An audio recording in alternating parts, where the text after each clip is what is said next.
مساء الخير، كيف حالكم مشاهير؟ اليوم اعمل تشورس. راح نبدأ على طول. هنا في قدر حطينا موية عادية مع حليب، كوب موية مع ثلث كوب حليب سائل.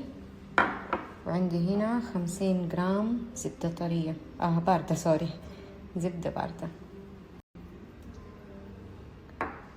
راح نحط كمان سكر بني او ابيض زي ما تحبوا. عندي ملعقتين كبيرة وربع ملعقة صغيرة ملح. راح نقلبهم لين يبدأ يغلي، بس ما نخليه يغلي مرة كتير.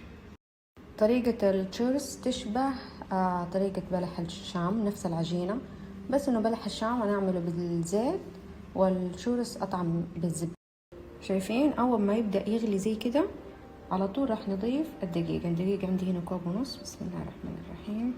نضيفه كله دفعة واحدة. هخلي النار كمان،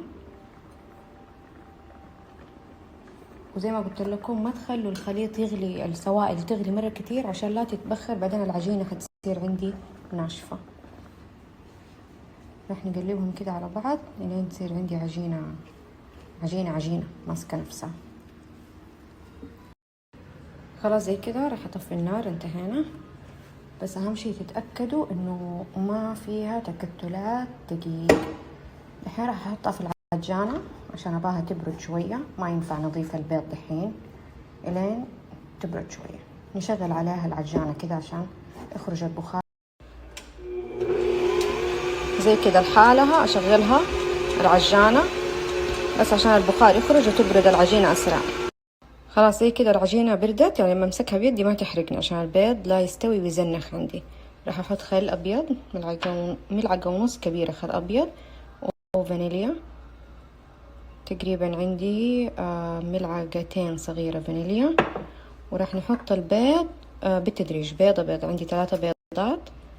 احط البيضة واعجن لين تختفي، اضيف اللي بعدها، وكده خلصنا العجينة. خلاص خلصنا العجينة. شوفوا كيف قوامها، لينة وتلصق وتقيلة. خلاص الحين راح احطها في قمع التزيين اللي هو القمع الكبير. ايوه اسوي لك بالنوتيلا. طيب خلاص الحين الزيت حرارته 290 فهرنهايت، 300 اكتر شي 300. طيب راح نبدأ نعصر الشورو بالحجم اللي انتوا تحبوه وبالسمك اللي انتوا تحبوه. اذا تبوا تحشوه ضروري يكون طبعا سميك. اذا لا ما يحتاج، ما تبوا تحشوه بس تبوا تغمسوه في سكر وقرفة عادي، تقدروا تخلونه يخيف عادي. طبعا طريقة قلي التشورس تختلف عن بلح الشام. بلح الشام نقليها في زيت دافي مايل للبرودة. التشورس لا، زيت يكون حامي خلاص على طول.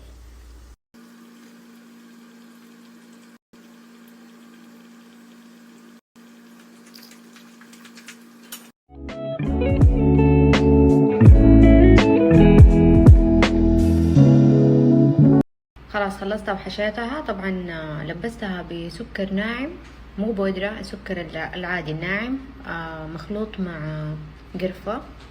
وممكن ما تغمسوها في السكر، يعني ممكن بس تكتفوا بالحشو. بسم الله، شوفوا كيف مقرمشة او اسمعوا.